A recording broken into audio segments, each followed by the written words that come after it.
Assalamu alaikum. Hope you all are doing great. So today we are going to start our next chapter, that is digital radiographic technique. अब हमने पिछले 2 chapters में देखा था जो कि CR, एक तो आपके पास कंप्यूटर रेडियोग्राफी थी और दूसरी हमारे पास डिजिटल रेडियोग्राफी थी।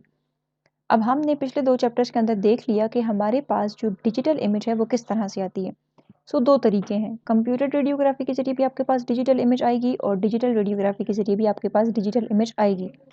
नाउ उस डिजिटल इमेज को आप लोगों ने बनाने के लिए कौन-कौन सी टेक्निक्स यूज़ करनी है, आपने कितना केवीपी रखना है, कितना एमए रखना है। सो हम इसमें देखेंगे कि डिजिटल इमेज के लिए हमने टेक्निक किस तरह से फॉलो करनी है, राइट। सो स्टार्ट करते हैं। ये भी पूरा चैप्टर हमारे कोर्स के अंदर शामिल है तो हम इसको सारा ही करेंगे। So starting with the introduction, क्या कहते हैं कि screen film radiographic imaging systems have worked well for over a century, providing increasingly better diagnostic images. However, screen film radiography has limitations. हमारे पास जो स्क्रीन फिल्म रेडियोग्राफी है वो सदियों से यूज़ होती आ रही थी और वो हमें डायग्नोस्टिक इमेजेस भी बहुत बेहतरीन क्वालिटी की दी थी, लेकिन उसके अंदर कुछ लिमिटेशंस थी। उन्हीं लिमिटेशंस की वजह से हमारे पास डिजिटल रेडियोग्राफी इंट्रोड्यूस हुई, राइट। नाउ हम बात करते हैं कि स्क्रीन फिल्म इमेजेस के अंदर कौन सी ऐसी लिमिटेशंस थी जिसकी वजह से डिजिटल रेडियोग्राफी इंट्रोड्यूस हुई। तो पहला, स्क्रीन फिल्म रेडियोग्राफिक इमेजेस को प्रोसेसिंग चाहिए होती थी। आप केमिकल प्रोसेसिंग करते थे, आप उसको डेवलपर में डालना, पिक्चर में डालना, वॉशिंग, रिंजिंग, ड्राइंग, ठीक है, तो ये काफ़ी टाइम कंज्यूमिंग था। इसके लिए एग्जामिनेशन कंप्लीट होने में काफ़ी टाइम लग जाता था। एक मसला हो गया।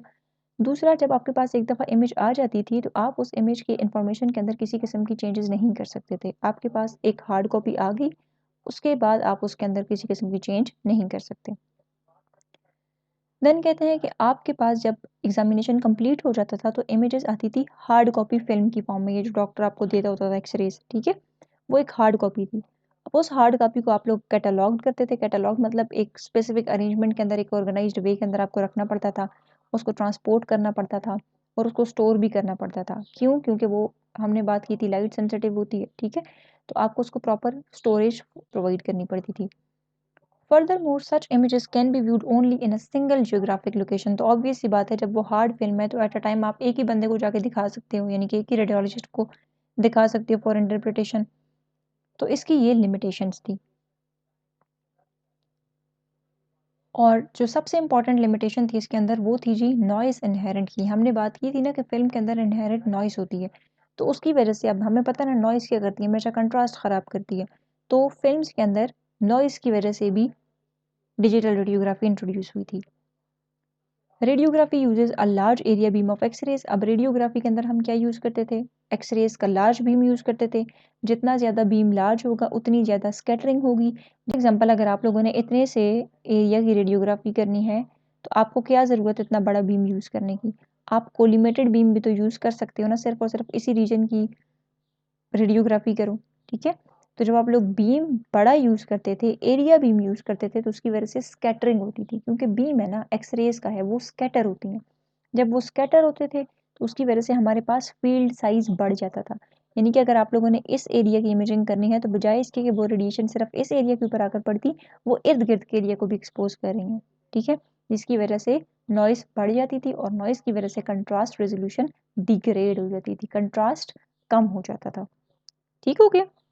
जो हमारे पास डिजिटल रेडियोग्राफिक टेक्निक है, यानी कि आप लोग केवीपी को किस तरह से सिलेक्ट करोगे, एमएएस को किस तरह से सिलेक्ट करोगे, तो ये बिल्कुल सेम उसी तरह है जिस तरह स्क्रीन फिल्म रेडियोग्राफी में आप लोग करते थे, ठीक है। लेकिन अब स्क्रीन फिल्म रेडियोग्राफी में क्या होता था, केवीपी जो है वो कंट्रोल करती थी इमेज का कंट्रास्ट, ठीक है। अब रेडियोग्राफिक इमेजिंग सिस्टम के अंदर ये चीज़ नहीं है। यहाँ पर आपके पास जो इमेज का कंट्रास्ट है वो सेट होता है कंप्यूटर के ऊपर। अगर आपने किसी एरिया को ब्राइट करना है, किसी को थोड़ा सा कम ब्राइट करना है, तो ये चीज़ें आप कंप्यूटर पे एडजस्ट करते हो, ये केवीपी पे डिपेंड नहीं करेंगे। Proper digital radiographic technique should result in reduced patient radiation dose. जब आप लोग प्रॉपर टेक्निक यूज़ करोगे तो उसकी वजह से पेशेंट को डोज कम मिलेगा।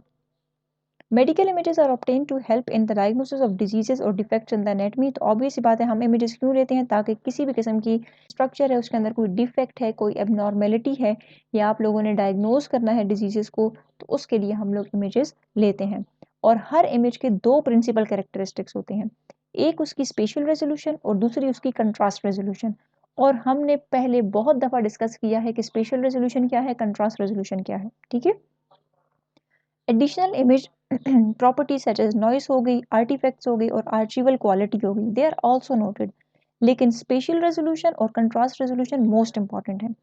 अब आपके पास ये आर्चिवल क्वालिटी क्या होती है, ये वो क्वालिटी होती है ना, यानी कि ऐसी क्वालिटी होनी चाहिए जिसकी वजह से इमेज लंबे अरसे तक स्टोर रहे विदाउट बीइंग डिग्रेडेड, ठीक है।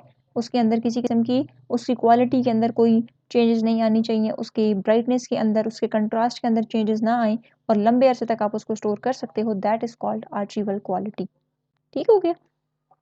तो स्टार्ट करते हैं हम स्पेशल रेजोल्यूशन से। अब स्पेशल रेजोल्यूशन क्या है, जब आपके पास दो छोटी छोटी चीज़ें एक दूसरे के बहुत करीब पड़ी हुई हैं, उनके दरमियान स्पेस बहुत कम है, तब भी आप उनको डिफ्रेंशिएट कर सकते हो, तब भी वो दो सेपरेट चीज़ें नज़र आ रही हैं, that is called spatial resolution.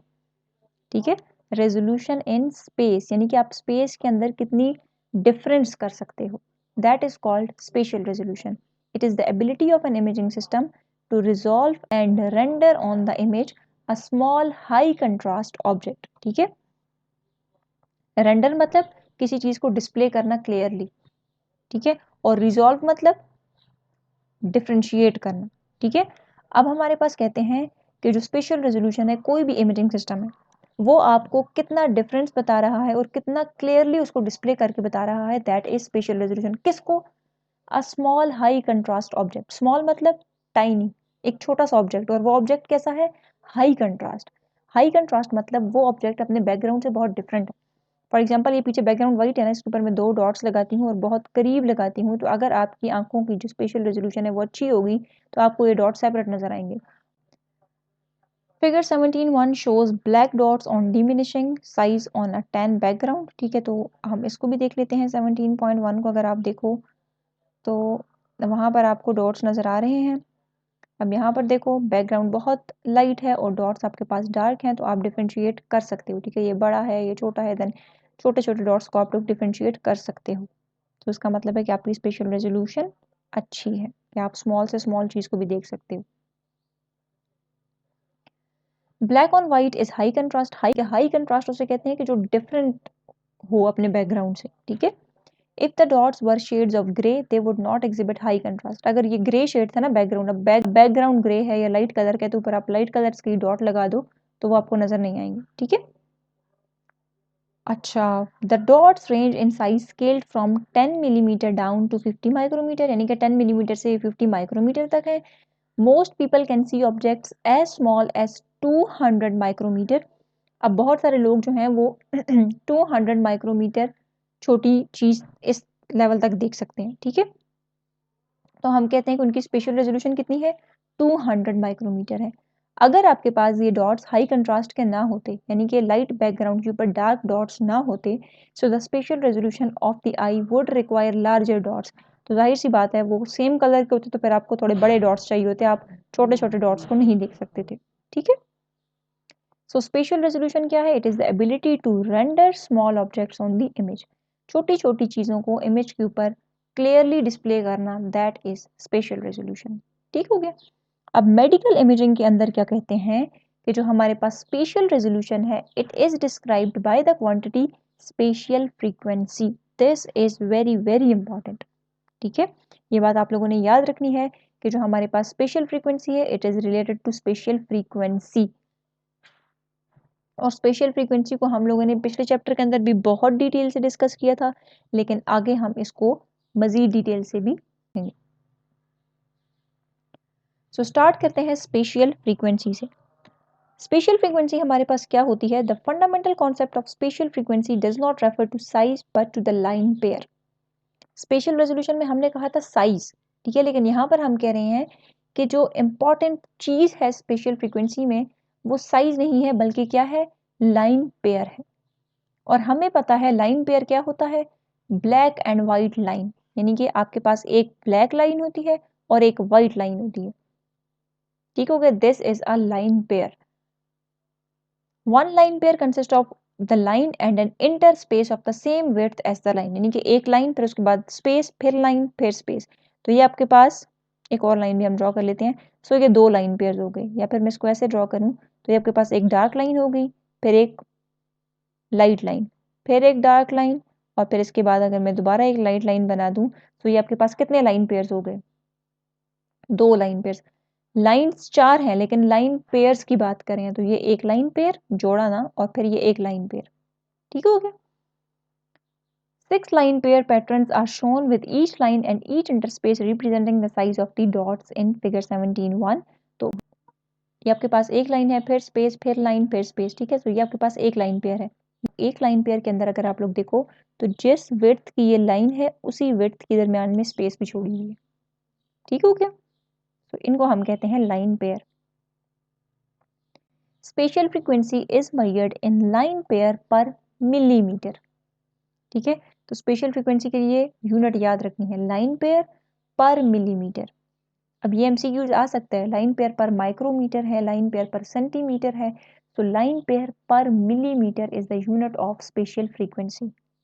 Alright, spatial frequency relates to the number of line pairs in a given length, यानी कि कोई भी लेंथ है उसके अंदर कितने लाइन पेयर्स हैं वो आपको बताती है कौन? Special frequency. देखो फ्रीक्वेंसी वैसे भी हम कहते हैं ना, फ्रीक्वेंसी क्या होती है? फ्रीक्वेंसी कोई भी नंबर ऑफ इवेंट्स किसी भी चीज के, that is called frequency. For example हम कहते हैं कि हम वेव की फ्रीक्वेंसी की बात करते हैं तो हम कहते हैं कितनी वेव्स हैं, that is called frequency, number of waves per unit time.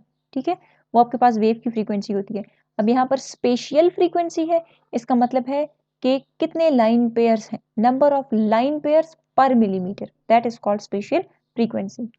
अब यहाँ पर यही कहते हैं यूजली सेंटीमीटर और मिलीमीटर, ये सेंटीमीटर और मिलीमीटर में होती है, लेकिन जो आपके पास मेडिकल इमेजिंग है वहां पर लाइन पेयर पर मिलीमीटर ही यूज होता है। ठीक है, तो कंफ्यूज करने के लिए आ सकता है सेंटीमीटर या फिर मिलीमीटर। तो आप बोलोगे बुक में तो दोनों लिखे हुए थे, फिर आगे उन्होंने लाइन में ये भी बताया हुआ है कि मेडिकल इमेजिंग के अंदर हम स्पेशल फ्रीक्वेंसी को लाइन पेयर पर मिलीमीटर में करते हैं।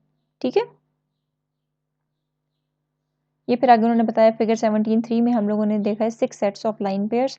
तो अगर आप लाइन्स को देखो तो यहाँ पर आपको 6 सेट्स दिए हुए हैं। एक ये वाला सेट हो गया, दूसरा ये वाला हो गया, तीसरा, चौथा, पांचवा, छठा। ठीक है, तो ये 6 सेट्स आपको दिए हुए लाइन पेयर्स के। अब इनके दरमियान डिस्टेंस को कम किया जा रहा है। ठीक है, अब इसमें 1 लाइन पेयर 20 मिलीमीटर के डिस्टेंस पर था, अब यहाँ पर 10 मिलीमीटर किया, फिर आपके पास 2 मिलीमीटर हो गया, फिर 1 मिलीमीटर, यानी कि डिस्टेंस को आप लोग कम करते जा रहे हो। ठीक है, यानी कि स्पेस कम करते जा रहे हैं, लेकिन लाइन पेयर उतने ही है, 1 लाइन पेयर ही है। ठीक हो गया? देन आपके पास कहते हैं न्यूमेरिकल है, a digital radiographic imaging system has a special resolution, आपको दी हुई है कितनी है? 3.5 line pair per millimetre. How small an object can it resolve, यानी कि स्पेशल रेजोल्यूशन आपके पास इतनी है, कितने स्मॉल ऑब्जेक्ट को ये आपको दिखा सकती है। ठीक है, तो 3.5 line pair per millimetre, 3.5 line pair, तो कितनी लाइन होंगी टोटल? ये लाइन पेयर है ना, तो 3.5 में प्लस 3.5 करूँ क्योंकि एक डार्क लाइन एक लाइट लाइन। ठीक है, तो ये टोटल कितने ऑब्जेक्ट्स बन गए? 7 ऑब्जेक्ट्स इन 1 मिलीमीटर। ठीक है, या फिर आप कह सकते हो 7 पर मिलीमीटर, एक ही बात है। ठीक है, therefore the reciprocal is the answer. हम देखो क्या फाइंड करें, स्पेशल रेजोल्यूशन ना, तो हमारे पास स्पेशल रेजोल्यूशन कितनी है? 3.5 लाइन पेयर पर मिलीमीटर। ऐसा ही है, इसको हम ऐसे भी लिख सकते हैं 3.5 लाइन पेयर पर मिलीमीटर। तो अब 3.5 लाइन पेयर्स हैं, तो लाइंस कितनी होंगी, ऑब्जेक्ट्स कितने होंगे? 7 पर मिलीमीटर। ठीक है, तो इसका उलट क्या होगा? नीचे 1 है ना, 1 मिलीमीटर के अंदर, अगर आप लोग इसको उलट करो तो 1 ऊपर चला जाएगा, 7 नीचे मिलीमीटर, तो 1/7 करो तो 0.143 मिलीमीटर इसका आंसर आ गया, यानी कि 143 माइक्रोमीटर भी आप कह सकते हो। इसको अगर आप इधर लेकर आओ तो ये बन जाएगा 143 इंटू 10 पावर -3 ये वाला, और मिली भी -3। ठीक है, तो -3 और -3 -6, और -6 हमारे पास किसके इक्वल होता है? माइक्रो के। ठीक हो गया, तो 143 इंटू 10 पावर -6 माइक्रोमीटर आ जाएगा। अब हमने इसको उलट क्यों किया? क्योंकि देखो हम कह रहे हैं कि ये आपके पास 1 मिलीमीटर का एरिया है और उसके अंदर 7 चीज़ें हैं, 1 2 3 4 1 2 3 4 5 6 और ये 7 हो गई। ठीक है, ये 1 मिलीमीटर का एरिया है और इसके अंदर 7 चीज़ें हैं। तो हर एक चीज़ ने कितनी जगह ली हुई है? ठीक है, तो हम क्या करेंगे, इस 1 मिलीमीटर को डिवाइड करेंगे 7 के ऊपर। इसको ऐसे समझो कि आपके पास एक एप्पल है और आपके पास 7 बंदे हैं, तो 7 बंदे कितना कितना एप्पल लेंगे, तो आप उस एप्पल को 7 हिस्सों में डिवाइड करोगे ना, 1 एप्पल को डिवाइड करोगे 7 लोगों के ऊपर, तो एक बंदे को जो आएगा दैट इज 0.143। ठीक हो गया, तो यहां पर भी इसलिए हम लोगों ने उसको उलट किया। देन हमारे पास कहते हैं clearly as the spatial frequency becomes larger, जब स्पेशल फ्रीक्वेंसी ज्यादा होगी, और स्पेशल फ्रीक्वेंसी क्या है, नंबर ऑफ लाइन पेयर्स, जब नंबर ऑफ लाइन पेयर्स ज्यादा होंगे the object become smaller, object क्या हो जाएगा, कम हो जाएगा। कैसे, अब देखो लाइन पेयर 7 थे, यहाँ पे सॉरी लाइन पेयर्स 3.5 थे, अब मैं कहती हूँ लाइन पेयर्स 8 हैं, 8 लाइन पेयर्स पर मिलीमीटर। अगर 8 लाइन पेयर्स हैं तो लाइंस कितनी होंगी, 16, क्योंकि 8 लाइट लाइंस होंगी, 8 डार्क लाइंस होंगी, और 8 16 हो गई, डिवाइडेड बाय मिलीमीटर, यानी कि 1 मिलीमीटर में 16 है। अब अगर मैं पूछूं कि ये तो 16 की 16 चीजों ने ना सब ने इकट्ठी 1 मिलीमीटर ली हुई है, तो हर एक के पास कितनी कितनी जगह आएगी। जब इसको उलट कर दो, 1 को डिवाइड करो 16 के ऊपर, तो जो आंसर आएगा वो आपके पास क्या होगी, स्पेशियल रेजोल्यूशन होगी, यानी कि इतनी छोटी चीज को वो दिखाएगा आपको। ठीक हो गया, higher special frequency indicates better spatial resolution, तो जितनी आप इस वैल्यू को ज्यादा करते जाओगे तो क्या होगा, जितने लाइन पेयर ज्यादा होंगे उतनी ये वैल्यू ज्यादा होगी, जब ये वैल्यू ज्यादा होगी तो आंसर आपके पास उतना स्मॉल आएगा। इसका मतलब है कि उतनी स्मॉल चीज को वो इमेजिंग सिस्टम दिखा रहा है आपको, तो जितनी छोटी सी छोटी चीज को इमेजिंग सिस्टम आपको दिखाएगा तो तभी तो हम कहते हैं ना कि इस सिस्टम की स्पेशियल रेजोल्यूशन अच्छी है।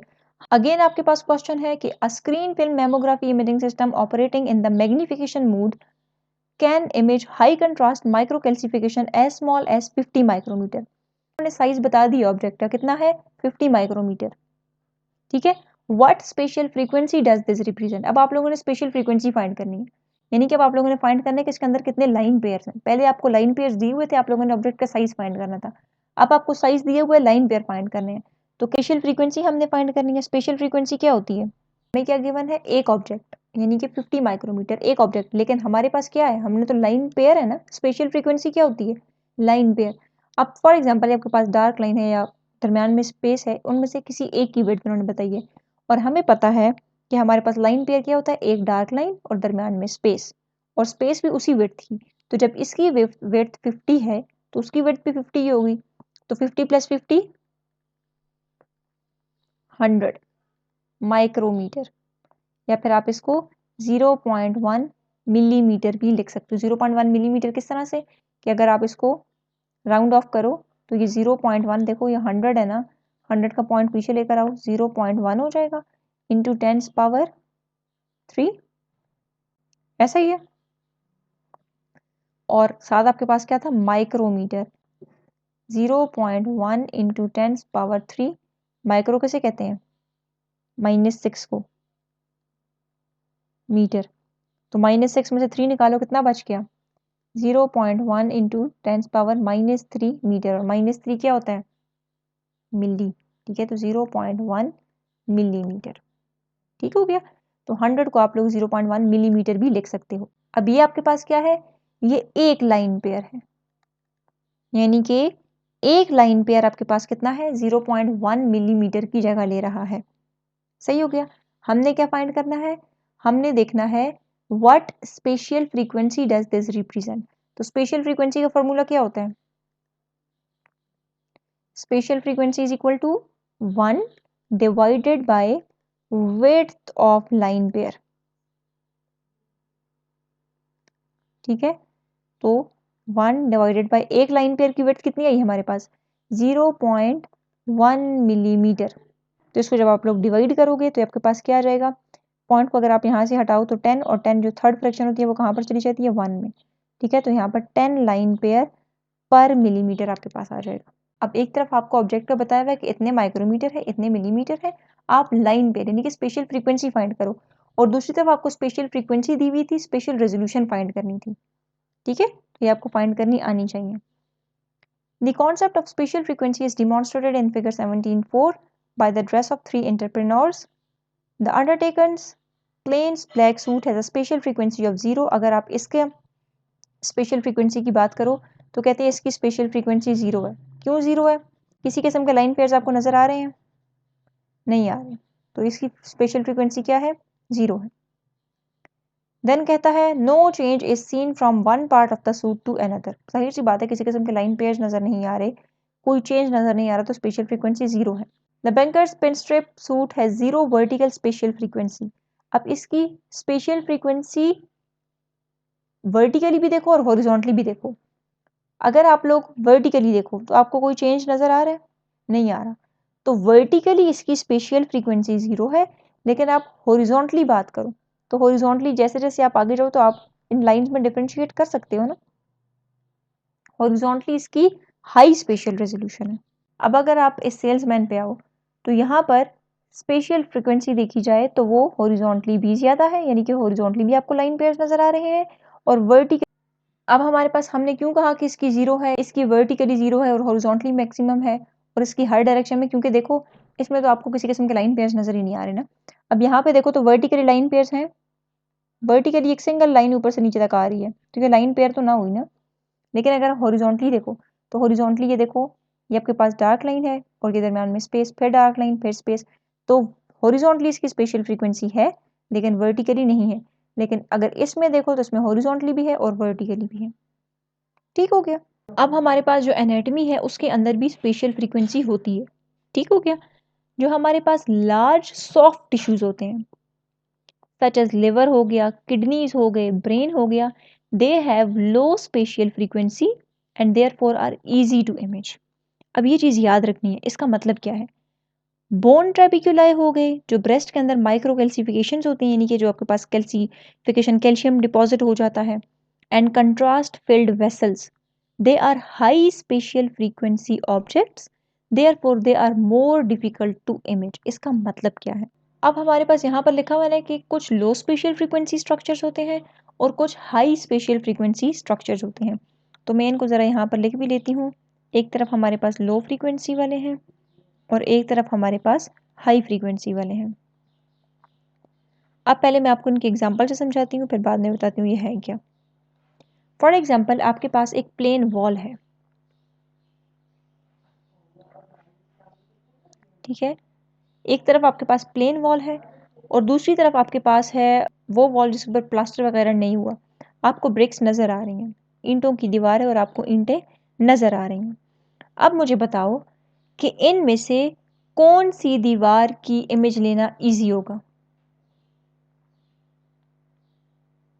या कौन सी दीवार की इमेज आपको डिटेल्स क्लियरली देगी। आपने प्लेन वॉल की इमेज ली, ठीक है, तो ये इमेज आपको हर तरफ से इवन नजर आएगी, क्योंकि दीवार ही इवन है ना, प्लेन है, तो ऊपर से लेके नीचे तक हर जगह से आपको इवन नजर आएगी। आप लोग इमेज लेते हो ब्रिक्स की, वो दीवार जिसके अंदर ब्रिक्स हैं, ठीक है, तो उसके अंदर क्या होगा, इमेज आपको इवन नजर आएगी? इवन नजर नहीं आएगी, ठीक है। आप कंफ्यूज हो गए, ब्रिक्स के स्ट्रक्चर्स कुछ आपस में मिक्स हो जाएंगे, ठीक है। So same is the case with the anatomy of our body. हमारी बॉडी के अंदर कुछ होते हैं जी सॉफ्ट टिश्यूज और कुछ हमारे पास होते हैं हार्ड टिश्यूज के। अब स्पेशल फ्रीक्वेंसी बेसिकली क्या है कि किसी भी ऑब्जेक्ट के अंदर आपके पास कितनी स्मॉल से स्मॉल चेंजेस एग्जिस्ट करती हैं, that is special frequency. For example ये आपके पास एक ऑब्जेक्ट है और एक ऑब्जेक्ट आपके पास ये है। अब यहाँ पर इसके अंदर मैं कुछ लाइंस ड्रॉ करती हूँ, ये जस्ट समझाने के लिए, ठीक है। अच्छा, अब एक आपके पास ये ऑब्जेक्ट है और एक आपके पास ये ऑब्जेक्ट है। अब अगर आप इस ऑब्जेक्ट की इमेज लेते हो या फॉर एग्जांपल आप इस ऑब्जेक्ट को देखते हो, तो पहले आपके पास ये लाइन थी, उसके बाद आपके पास स्ट्रेट लाइन आ गई, फिर कर्व लाइंस आ गई, फिर अजीब सा स्ट्रक्चर आ गया। तो ये आप जब ऐसे जा रहे हो तो आपको चेंजेस महसूस हो रही हैं, स्मॉल स्मॉल चेंजेस नज़र आ रही हैं ना। अब यहाँ से जब यहाँ पर आओ या यहाँ ऊपर से नीचे आओ या यहाँ से यहाँ तक देखो, सारा एक इवन है, वाइट बॉक्स है। तो कहने का मकसद ये है कि स्पेशियल फ्रीक्वेंसी भी यही है कि स्पेशियल फ्रीक्वेंसी को आप क्या कह सकते हो, small changes in an object. कितनी स्मॉल से स्मॉल चेंजेस एग्जिस्ट कर रही हैं एक ऑब्जेक्ट के अंदर, that is called spatial frequency. ठीक है, अब अगर आप इस ड्रेस के अंदर देखो, आपको किसी किस्म की चेंजेस नजर आ रही हैं? बिल्कुल इवन है, एक ही कलर के, तो इसीलिए हम कहते हैं कि इसकी स्पेशियल फ्रीक्वेंसी 0 है, क्योंकि चेंजेस नजर नहीं आ रही। अगर आप इस ड्रेस को देखो, आप ऊपर से नीचे आओ, वही लाइन है, किसी किस्म की चेंजेस नजर नहीं आ रही, मतलब वर्टिकली सेम लाइन जाती जा रही है, चेंजेस महसूस नहीं हो रही। सो स्पेशियल फ्रीक्वेंसी वर्टिकली 0 है। लेकिन अगर आप हॉरिजॉन्टली आओ तो आपको चेंज महसूस होगा, पहले लाइट एरिया फिर डार्क, फिर लाइट फिर डार्क, तो चेंज महसूस हो रहा है। सो स्पेशियल रेजोल्यूशन हॉरिजॉन्टली मैक्सिमम है, कहने का मकसद ये है। तो बॉडी के अंदर हमारे पास जो सॉफ्ट टिश्यूज होते हैं, अब सॉफ्ट टिश्यूज मतलब लिवर है, वो सारे के सारे सेम डेंसिटी के होते हैं, यानी कि लिवर के आप लोग फॉर एग्जाम्पल आपके पास लिवर है, अब लिवर के आप इस एरिया को देखो या इस एरिया को देखो, इस एरिया को, हर जगह डेंसिटी सेम है, चेंजेस नहीं है। ठीक है, जब चेंज नहीं आ रही तो इनकी स्पेशियल फ्रीक्वेंसी क्या है, कम है। जब इनकी स्पेशियल फ्रीक्वेंसी कम है so they are easy to image. ठीक है, बोन ट्रेबिकुलाई किसे कहते हैं? आपके पास कैंसलस बोन्स होती है, यानी कि आप कह लो थिन बीम लाइक स्ट्रक्चर्स होते हैं जो कि स्पॉन्जी बोन के अंदर होते हैं। ठीक है, इसके अलावा आपके पास ब्रेस्ट माइक्रो कैल्सिफिकेशंस हैं, यानी कि ब्रेस्ट के अंदर अगर कैल्शियम की डिपोजिशन हो गई है। कंट्रास्ट फिल्ड वेसल्स हैं, so they are high spatial frequency objects. इनसे मुराद क्या है कि जब आप इनको देखोगे तो इनके अंदर चेंजेस आपको बाकायदा नजर आएंगे, यानी कि अब कंट्रास्ट फिल्ड वेसल है ना, वो वेसल जिनके अंदर कंट्रास्ट नहीं है, और एक तरफ वो वेसल है जिसके अंदर कंट्रास्ट फिल्ड है, तो ऑब्वियस सी बात है जो कंट्रास्ट फिल्ड है वो एक्सरेज को एब्जॉर्ब करेगी, ब्राइट नजर आएगी। ठीक है, इसी तरह ब्रेस्ट माइक्रो कैल्सिफिकेशन है, तो बाकी ब्रेस्ट सॉफ्ट टिश्यू से बनी हुई होती है, वो आपको वाइट नजर नहीं आएंगे, जबकि जो माइक्रो कैल्सिफिकेशन है ये एक्सरेज को एब्जॉर्ब करेगी तो ये ब्राइट नजर आएगी। ठीक है, तो ये हमारे पास हाई फ्रीक्वेंसी ऑब्जेक्ट्स होते हैं, लेकिन इनकी इमेजिंग करना मुश्किल होता है। क्यों? क्योंकि इनके अंदर चेंजेस आ रही हैं, तो इन चेंजेस को डिटेक्ट करना मुश्किल है। ठीक है, अब फॉर एग्जाम्पल इन इमेजेस को देखो,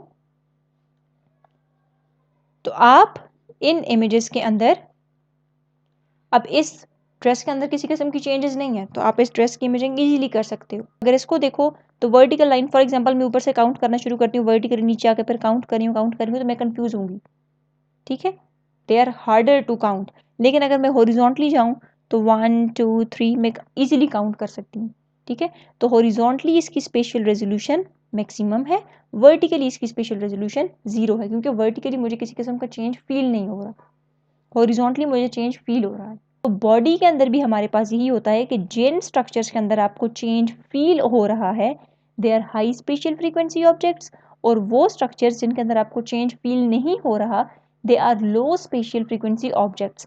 लेकिन चूंकि वो लो स्पेशियल फ्रीक्वेंसी ऑब्जेक्ट्स हैं, उनके अंदर चेंजेस नहीं है, वो आपको इवन नजर आ रहे हैं, so they are easy to image. लेकिन जो हार्ड वाले हैं उनके अंदर स्ट्रक्चर्स चेंज हो रहे हैं, डेंसिटी चेंज हो रही है, so they are difficult to image. All right, क्योंकि हमने हर एक चेंज को डिटेक्ट करना है ना, तो उस चेंज को डिटेक्ट करना मुश्किल हो जाता है। Is that clear? An imaging system with higher spatial frequency has better spatial resolution. वो इमेजिंग सिस्टम जिसके अंदर स्पेशियल फ्रीक्वेंसी ज्यादा होगी, लाइन पेयर्स पर मिलीमीटर ज्यादा होंगे, तो उसकी स्पेशियल रेजोल्यूशन ज्यादा होगी। अभी मैंने आपको बताया था कि जब मैं लाइन पेयर्स को इंक्रीज कर रही थी, ठीक है, पहले हमने 1 बाय हमने क्या किया था, 16 किया था, क्या किया था, अब मैं इसकी वैल्यू को इंक्रीज कर रही हूँ, 1/24 कर रही हूँ, जितने भी लाइन पेयर्स में इंक्रीज करती जाऊंगी तो उतनी छोटी से छोटी चीज को वो मुझे कैप्चर करके देगा। ठीक हो गया? Table 17(1) presents the approximate spatial resolution for various imaging systems, तो इसको भी हम देख लेते हैं। अगर आप देखो गैमा कैमरा की स्पेशियल रेजोल्यूशन कितनी है, फिर MRI की बताई हुई है, CT की बताई है, फ्लोरोस्कोपी है। तो अगर आप देखो तो मैमोग्राफी की स्पेशल रेजोल्यूशन ज़्यादा है। अब मैमोग्राफी की स्पेशल रेजोल्यूशन क्यों ज़्यादा है? क्योंकि यहाँ पर हम लोग ब्रेस्ट को एग्जामिन कर रहे होते हैं, ब्रेस्ट के अंदर माइक्रो कैल्सिफिकेशंस होती हैं, ठीक है। तो उसके लिए हाई स्पेशल रेजोल्यूशन रिक्वायर होती है ताकि टाइनी से टाइनी स्ट्रक्चर को भी हम डिटेक्ट कर सकें। ठीक हो गया। Sometimes spatial resolution for nuclear medicine, CT, MRI is stated in terms of line pair per centimeter instead of millimeter. तो per centimeter भी करते हैं instead of millimeter sometimes, ठीक है। अब यहाँ पर अगेन न्यूमेरिकल है। The image from a nuclear medicine gamma camera can resolve just 1/4 inch, यानी कि जो आपके पास gamma कैमरा है उसने जो इमेज ली है वो कितना आपको डिफ्रेंशिएट करके बता सकती है? 1/4 inch. What spatial frequency does this represent? तो वो कितनी स्पेशियल फ्रीक्वेंसी रिप्रेजेंट करेगी, ठीक है। तो अगर आपके पास गैमा कैमरा रिजॉल्व कर रहा है 1 इंच, ठीक है, मैं वैसे एग्जांपल दे रही हूँ, ठीक है। हमारे पास अगर गैमा कैमरा रिजॉल्व कर रहा है 1 इंच को, तो इट मीन्स कि जो स्मॉलेस्ट डिटेल वो क्लियरली आपको दिखा सकता है वो कितनी है? 1 इंच। ऐसा ही है। लेकिन हमें ये भी पता है कि 1 इंच किसके बराबर होता है? 1 इंच इज 25.4 मिलीमीटर। लेकिन हमें गिवन क्या है? 1/4 इंच। तो हम इसको डिवाइड करें, हमारे पास आता है 6.35 मिलीमीटर। कि कैमरा आपको कितनी छोटी सी छोटी चीज़ दिखा सकता है? 6.35 मिलीमीटर की चीज़ दिखा सकता है। इससे अगर मज़ीद कम चीज़ होगी तो वो कैमरा आपको नहीं दिखा सकता, ठीक है। और अब लाइन पेयर क्या होता है? हमने क्या फाइंड करनी है? Spatial frequency. और स्पेशियल फ्रीक्वेंसी क्या होती है? Line pair per millimeter. तो लाइन पेयर ये एक चीज़ दिखा सकता है। तो लाइन पेयर क्या होता है? दो चीज़ें। तो 6.35 प्लस 6.35, तो ये कितना हो गया? 12.7 लाइन पेयर पर मिलीमीटर। ऐसा ही है, यानी कि 1 मिलीमीटर के अंदर आपके पास 12.7 लाइन पेयर्स हैं, 1 मिलीमीटर के अंदर। तो एक लाइन पेयर ने कितनी जगह ली हुई है? इसको उलट कर दो, 1 डिवाइडेड बाई 12.7। तो जब आप इसको डिवाइड करोगे तो ये आपके पास आएगा 0.08 line pair per millimetre. The spatial resolution of projection radiography is determined by the geometry of the system, specially focal spot size, ठीक है। तो special resolution focal spot size पे भी डिपेंड करती है। जिस तरह हमने मेमोग्राफी की बात की, शागिरों ने बता भी दिया मेमोग्राफी बेस्ट क्यों है? Because of it small focal spot size, ठीक है। और कितना होता है उसका focal spot size? 0.1 millimetre for magnification. तो चूंकि हमने उसके अंदर बहुत छोटे छोटे स्ट्रक्चर्स देखने होते हैं, उसका फोकल स्पॉट साइज हम कम रखते हैं। फोकल स्पॉट साइज कम होने की वजह से हमारे पास क्या होता है? उसकी स्पेशल रेजोल्यूशन बहुत अच्छी होती है, ठीक हो गया। Special resolution in digital imaging is limited by pixel size. तो स्पेशल रेजोल्यूशन किस चीज़ के ऊपर डिपेंड करती है? पिक्सल साइज के ऊपर डिपेंड करती है, ठीक है। अगर पिक्सल साइज छोटा है तो स्पेशल रेजोल्यूशन बेहतर होगी, अगर पिक्सल साइज बड़ा है तो स्पेशल रेजोल्यूशन कम होगी, ठीक है। ये हम 1000 दफ़ा चीज़ डिस्कस कर चुके हैं। स्पेशल रेजोल्यूशन पिक्सल साइज पे डिपेंड करती है। अच्छा, अगेन आपके पास न्यूमेरिकल है। What is the special resolution of 512 into 512 CT image that has a field of view 30 centimeter? What spatial frequency does that represent? हमने फाइंड करनी है स्पेशियल फ्रीक्वेंसी। और स्पेशियल फ्रीक्वेंसी क्या है? कि कितने लाइन पेयर पर मिलीमीटर हैं, हमने फाइंड वो करना है, ठीक हो गया। सबसे पहले आपको दिया क्या हुआ है? हमें दिया हुआ है 512 into 512 CT इमेज। 512 into 512 का क्या मतलब है? कि 512 पिक्सल्स रोज में है और 512 पिक्सल्स ही हमारे पास कॉलम में लगे हुए हैं। ये इमेज मैट्रिक्स है, ठीक हो गया। और फील्ड ऑफ व्यू कितना है? 30 सेंटीमीटर। कि ये आपके पास इमेज मैट्रिक्स है, यानी कि 512 पिक्सल्स आपके पास कॉलम्स में है और 512 पिक्सल्स ही आपके पास रोज में है, ठीक हो गया। और एरिया फील्ड ऑफ व्यू कितना है? 30 सेंटीमीटर, यानी कि ये जगह कितनी है? 30 सेंटीमीटर। और हमने क्या फाइंड करना है? कि स्पेशियल फ्रीक्वेंसी कितनी है, यानी कि कितने लाइन पेयर्स आपके पास पर मिलीमीटर प्रेजेंट है। फ्रीक्वेंसी क्या होती है? Special frequency line pair per millimeter. तो हमने फाइंड करने हैं कि पर मिलीमीटर हमारे पास लाइन पेयर्स कितने हैं। तो सबसे पहले हमें जगह कितनी सेंटीमीटर में दी हुई है ना, तो हम सबसे पहले उसको मिलीमीटर में कन्वर्ट करेंगे। तो सेंटीमीटर को मिलीमीटर में हम किस तरह कन्वर्ट करेंगे, 1 सेंटीमीटर होता है 10 मिलीमीटर के बराबर, तो 30 सेंटीमीटर से 30 को आप लोग अगर 10 से मल्टीप्लाई करो तो आपके पास आ जाएगा 300 मिलीमीटर। ठीक हो गया। दूसरे नंबर पे हमने फाइंड करनी है लाइन पेयर्स। ठीक है, तो लाइन पेयर्स फाइंड करने के लिए सबसे पहले हमें ये पता होना चाहिए कि उस मतलब जो छोटी सी चीज़ है उसका साइज कितना है, कि एक डार्क लाइन की विड्थ कितनी है, और जब डार्क लाइन की विड्थ पता चल जाएगी तो इंटरस्पेस की विड्थ हमें खुद ही पता चल जाएगी, क्योंकि वो सेम विड्थ की होती है। तो हम सबसे पहले फाइंड करेंगे लाइन पेयर की विड्थ, एक लाइन की विड्थ फाइंड करेंगे। ठीक है, अब वो किस तरह से फाइंड करेंगे, देखो हमारे पास टोटल जगह कितनी हो गई, 300 मिलीमीटर, और टोटल पिक्सेल्स हमारे पास कितने हैं, 512। तो इस जगह को अगर आप 512 पे डिवाइड करो तो कितना हो जाएगा, 0.59 मिलीमीटर, यानी कि पर पिक्सल के ऊपर इतना एरिया आया हुआ है, 0.59 मिलीमीटर। अब अगर ये 0.59 मिलीमीटर की एक लाइन की विड्थ है तो जाहिर सी बात है जो इंटरस्पेस होगी वो भी इसी की होगी, तो 0.59 प्लस 0.59 करो तो ये कितना हो जाएगा, ये आपके पास आ जाएगा 1.18 आता है। ठीक है, या फिर आप 1.2 भी कह सकते हो। ठीक है, 8 को अगर राउंड ऑफ करो तो 1.2 लाइन पेयर भी कह सकते हो। लाइन पेयर्स आपके पास आ गए। ठीक हो गया। अब हमने क्या फाइंड करनी है, स्पेशियल फ्रीक्वेंसी, ऐसा ही है। तो स्पेशल फ्रीक्वेंसी बेसिकली हमारे पास क्या होती है, कितने लाइन पेयर्स 1 मिलीमीटर में हैं। अभी हमारे पास लाइन पेयर्स तो आ गए, लेकिन 1 मिलीमीटर में कितने, यहाँ पर टोटल कितने मिलीमीटर हैं, यहाँ पर तो 300 मिलीमीटर है। तो 1 मिलीमीटर में कितने होंगे, हम कैसे फाइंड करेंगे, 1 मिलीमीटर के अंदर कितने लाइन पेयर्स हैं। तो हमारे पास लाइन पेयर्स कितने आ गए, 1.2। ठीक है, तो 1 को 1.2 पे जब डिवाइड करोगे तो ये आपके पास आता है 0.83 लाइन पेयर्स पर मिलीमीटर। ठीक है, 0.83 अगर सेंटीमीटर में कन्वर्ट करना चाहते हो तो उसको 10 से मल्टीप्लाई कर दो तो ये आ जाएगा। समझ आ गई। तो इस तरह से आप लोगों ने न्यूमेरिकल सॉल्व, वैसे ये लेंथी है, इस तरह आएगा नहीं पेपर में, लेकिन फिर भी आना चाहिए। Spatial resolution in all of the digital imaging modalities is limited by the size of pixel। तो ये बात याद रखनी है, डिजिटल इमेजिंग के अंदर स्पेशियल रेजोल्यूशन को कौन सी चीज़ लिमिट करती है, पिक्सल साइज। अगर पिक्सल साइज छोटा होगा तो स्पेशियल रेजोल्यूशन बेटर होगी, अगर पिक्सल साइज बड़ा है तो स्पेशियल रेजोल्यूशन भी खराब होगी। No digital imaging system can image an object smaller than 1 pixel. ठीक है, तो फॉर एग्जाम्पल आपके पास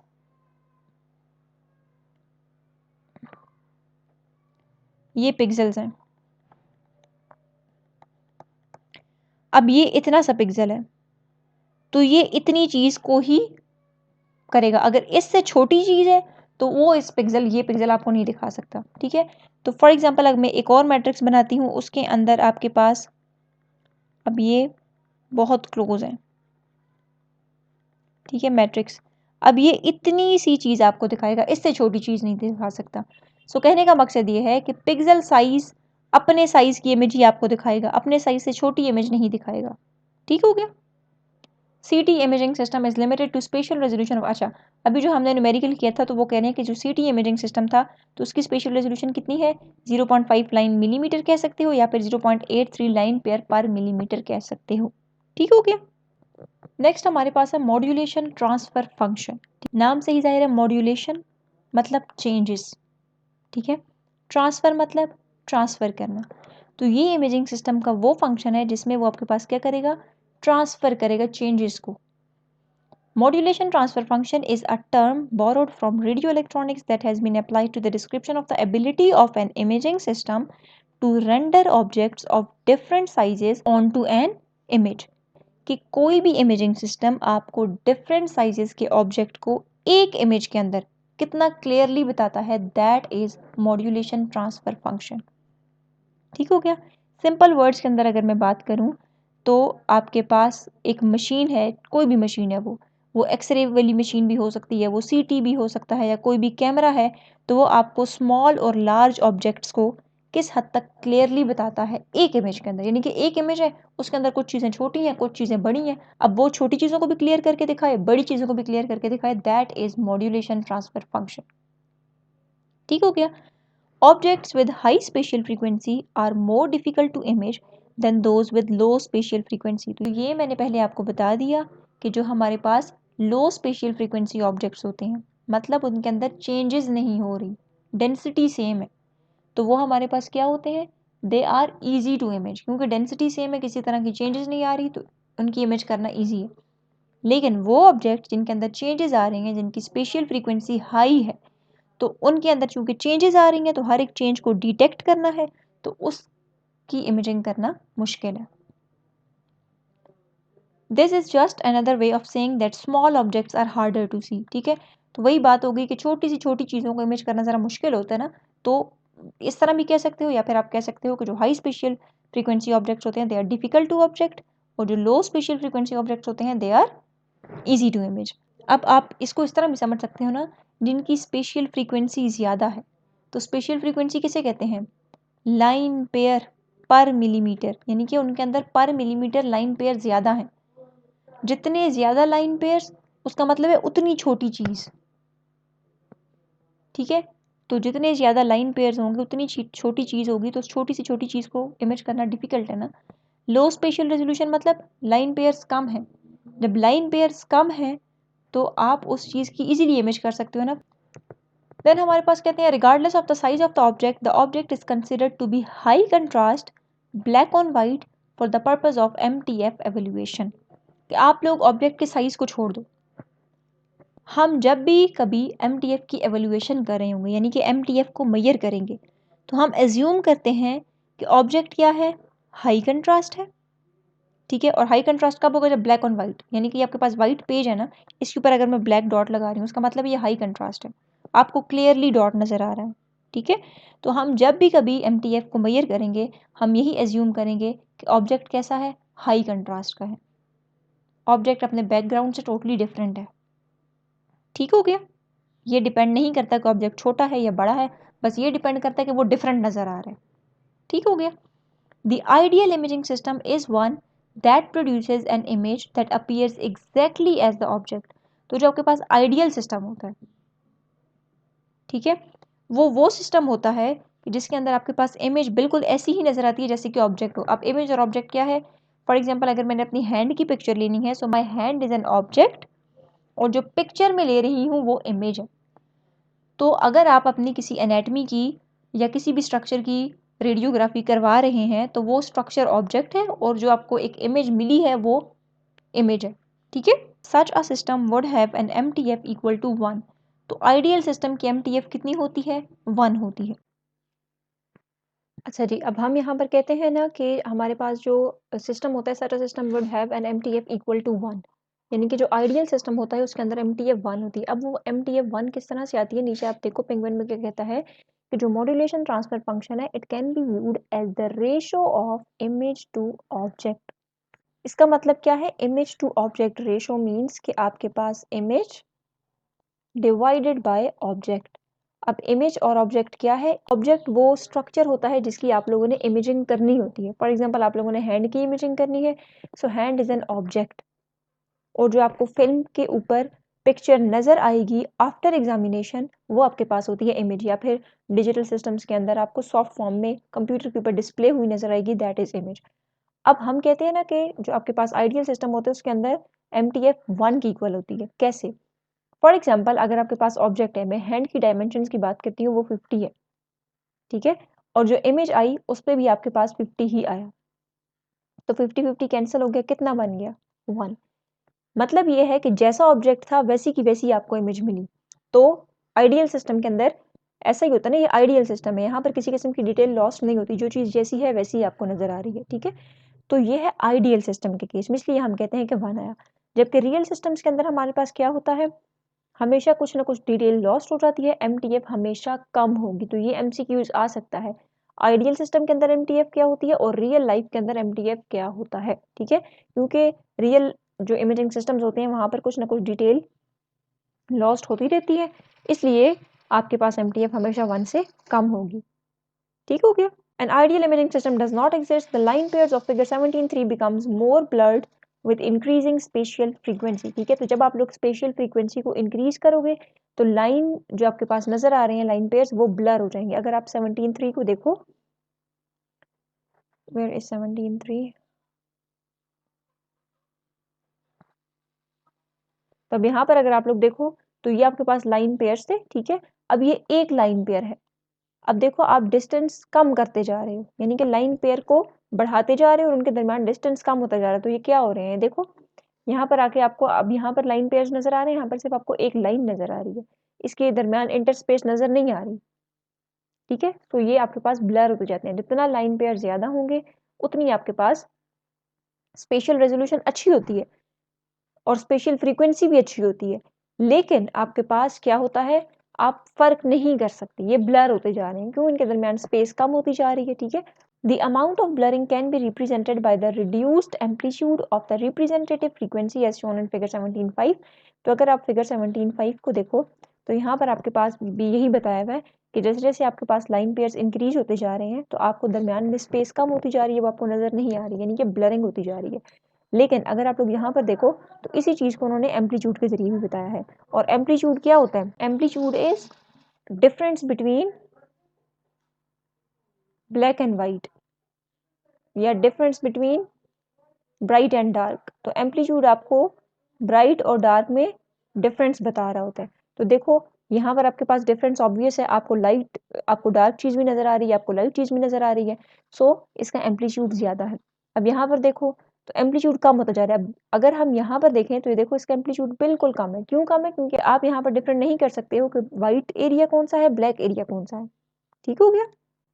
Quality control test objects and tools have been designed to measure the amount of blurring as a function of spatial frequency। ठीक है, तो अब कहते हैं कि जब आपके पास क्वालिटी कंट्रोल टेस्ट ऑब्जेक्ट्स होते हैं, हम लोग टेस्ट ऑब्जेक्ट्स को यूज करते हैं ताकि हम ये मेजर कर सकें कि कितनी ब्लरिंग हो रही है, अमाउंट ऑफ ब्लरिंग। ठीक है, जब हम लोग स्पेशल फ्रीक्वेंसी को इंक्रीज कर रहे हैं, लाइन पेयर्स को इंक्रीज कर रहे हैं, तो कितनी ब्लरिंग कॉज हो रही है वो हम किसके जरिए चेक करते हैं? टेस्ट ऑब्जेक्ट्स के जरिए चेक करते हैं। ठीक हो गया? Now Figure 17.6 shows two bar pattern test tools with spatial frequencies up to 20 line pair per millimeter। ठीक है, तो अगर आप लोग फिगर 17.6 को देखो तो यहाँ पर आपके पास दो ऑब्जेक्ट्स बताए हुए हैं, इनके ऊपर अगर आप लोग देखो तो यहाँ पर आपको लाइंस नजर आ रही हैं, डार्क और लाइट लाइंस नजर आ रही हैं, इसके ऊपर भी नजर आ रही हैं। ठीक है, सो ये हमारे पास वो टेस्ट टूल है जिनके जरिए हम फाइंड करेंगे। इनको हम कहते हैं बार पैटर्न टेस्ट टूल्स। ठीक है, क्योंकि बार्स बनी हुई है ना इस तरह से, इसलिए हम इनको कहते हैं बार पैटर्न टेस्ट टूल्स। ठीक है, अब इन टूल्स के अंदर हमारे पास ब्लैक एंड व्हाइट लाइंस होती हैं और वो लाइंस बहुत करीब पड़ी हुई हैं। देखो अगर इस केस में देखो तो they are placed very close to each other, right. अब जो आपके पास इन लाइंस के दरमियान स्पेसिंग है, वो स्पेसिंग आपको बताती है स्पेशियल फ्रीक्वेंसी। ठीक है, और अगर देखो यहाँ पर एक लाइन पेयर है ना, एक लाइन पेयर का क्या मतलब होता है? One black line and one white line, ऐसा ही है। तो अगर 20 लाइन पेयर्स हैं पर मिलीमीटर तो इसका मतलब है कि 20 ब्लैक लाइंस होंगी और 20 वाइट लाइंस होंगी। ठीक हो गया? तो बहुत ये टाइनी डिटेल्स हैं। ठीक है, जब आप लोग फ्रीक्वेंसी को इंक्रीज करोगे, देखो ना अब 1 मिलीमीटर के अंदर, फॉर एग्जांपल 1 मिलीमीटर के एरिया के अंदर पहले इतने लाइन पेयर्स थे, अब एरिया उतना ही है, आपने लाइन पेयर्स बढ़ा दिए तो इन लाइंस के दरमियान डिस्टेंस कम हो गया ना। जब लाइंस के दरमियान डिस्टेंस कम हो गया so it becomes harder for the imaging system to show them clearly.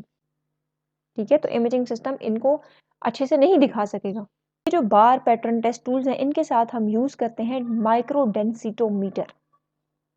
क्या यूज करते हैं? Micro densitometer. अब माइक्रो डेंसिटोमीटर का क्या काम होता है? देखो माइक्रो को छोड़ो, माइक्रो मतलब छोटा सा, डेंसिटोमीटर मतलब डेंसिटी मेजर करने वाला। ये मेजर करता है कि कितने आपके पास डार्क और लाइट इमेज है एट अ स्मॉल पॉइंट। क्या चेक करता है कि जो डार्क एरिया है वो कितना डार्क है और जो वाइट एरिया है वो कितना स्ट्रांगली वाइट है, राइट। तो इसके जरिए आप लोग मॉड्यूलेशन को फाइंड कर सकते हो। मॉड्यूलेशन कहते हैं कंट्रास्ट डिफरेंस को between black and white, right. यही कह रहा है कि हमारे पास ये बार पैटर्न टेस्ट टूल्स हैं, इनकी स्पेशल फ्रीक्वेंसी कितनी है, 20 लाइन पेयर्स पर मिलीमीटर है। Such tools used with a microdensitometer, इन टूल्स के साथ हम लोग माइक्रो डेंसिटोमीटर को यूज़ करते हैं। और ये माइक्रो डेंसिटोमीटर क्या मेजर करता है, modulation of each special frequency pattern and can use those data to construct an MTF curve. अब आप इसको यूज करके MTF कर्व बना सकते हो। कैसे बनाओगे MTF कर्व, देखो, फॉर ईच स्पेशल फ्रीक्वेंसी, यानी कि 2 लाइन पेयर पर मिलीमीटर है, 5 लाइन पेयर पर मिलीमीटर है या 10 लाइन पेयर पर मिलीमीटर है, तो हर एक लाइन पेयर के ऊपर सिस्टम मेजर करेगा कंट्रास्ट को, कि कितना कंट्रास्ट प्रिजर्व हुआ है। ठीक हो गया। ये वैल्यूज आप लोग ग्राफ के ऊपर प्लॉट करोगे और इसी को हम क्या कहते हैं, दिस इज MTF कर्व। ठीक हो गया। सो MTF कर्व बेसिकली हमारे पास क्या होता है, देखो MTF मॉड्यूलेशन ट्रांसफर फंक्शन, तो मॉड्यूलेशन किसे कहते हैं कि कितना कंट्रास्ट इमेज के अंदर बच गया है। ठीक हो गया। और स्पेशल फ्रीक्वेंसी हम किसे कहते हैं, how close the lines are, right. Now जब हम टेस्ट करते हैं बहुत सारे बार पैटर्न्स को, ठीक है, तो हमारे पास क्या होता है, हम जा रहे होते हैं लो to high line pair per millimetre. जैसे जैसे आप आगे जा रहे हो लाइन पेयर्स बढ़ते जा रहे हैं, उनके दरमियान स्पेसिंग कम होती जा रही है, ऐसा ही है। सो आपको ये बताता है कि हर लाइन पेयर के ऊपर कितना कंट्रास्ट बच गया है, और फिर आप उसको जो है वो ड्रॉ करते हो। अब ड्रॉ किस तरह से करोगे कि वाई एक्सिस के ऊपर आप लिखते हो कंट्रास्ट और एक्स एक्सिस के ऊपर आप क्या ड्रॉ करते हो, स्पेशियल फ्रीक्वेंसी।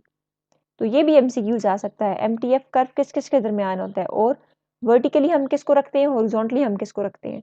तो वर्टिकली यानी कि वाई एक्सिस के ऊपर हम कंट्रास्ट को रखते हैं, हॉरिजॉन्टली एक्स एक्सिस के ऊपर स्पेशियल फ्रीक्वेंसी को रखते हैं। और MTF कर्व किसके दरमियान में होता है, कंट्रास्ट और स्पेशियल फ्रीक्वेंसी के दरमियान होता है। ठीक है। When the modulation of the bar pattern is plotted against spatial frequency, ठीक है, तो मॉड्यूलेशन कंट्रास्ट को कह रहे होते हैं। ठीक है, तो जब कंट्रास्ट, अच्छा कंट्रास्ट का दूसरा नाम भी मॉड्यूलेशन याद करो, तो अब ये भी MCQ जा सकता है कि फॉर एग्जांपल वो कंट्रास्ट नहीं बताते, वो कहते हैं मॉड्यूलेशन और स्पेशल फ्रीक्वेंसी के दरमियान है, या फिर मॉड्यूलेशन की जगह वो कंट्रास्ट और स्पेशल फ्रीक्वेंसी के दरमियान लिख लेते हैं। तो आपको पता होना चाहिए कौन सा कर्व है, this is MTF curve. Alright, when an imaging system is evaluated through this method, the 10% MTF often is identified as the system spatial resolution। ठीक है, तो ये बात आप लोगों ने याद रखनी है, इंपॉर्टेंट है MCQs के लिए, कि जब आप लोग इमेजिंग सिस्टम की MTF को फाइंड करोगे तो 10% जो आपके पास MTF होगी वो सिस्टम की स्पेशियल रेजोल्यूशन होगी। इसका मतलब क्या है कि जब आपके पास कर्व, जो आपके पास कंट्रास्ट है ना, फॉर एग्जांपल आपके पास शुरू में कंट्रास्ट 100% था, जाहिर सी बात है कोई भी ऑब्जेक्ट है जिसकी आप लोग इमेजिंग कर रहे हो उसका अपना कंट्रास्ट, जो नेचुरल कंट्रास्ट है वो तो 100% है ही है ना। अब इमेज के ऊपर कितना आता है वो हम लोगों ने देखना है MTF से। नाउ 100% है, लेट्स से 100 से ये हो गया है जी 90%। ठीक है, यानी कि जो ओरिजिनल था, ओरिजिनल से 10% कम हो गया। इस पॉइंट के ऊपर हम कहते हैं कि ये क्या है, दिस इज द, जो 10% कम हो गया, this is the spatial frequency point.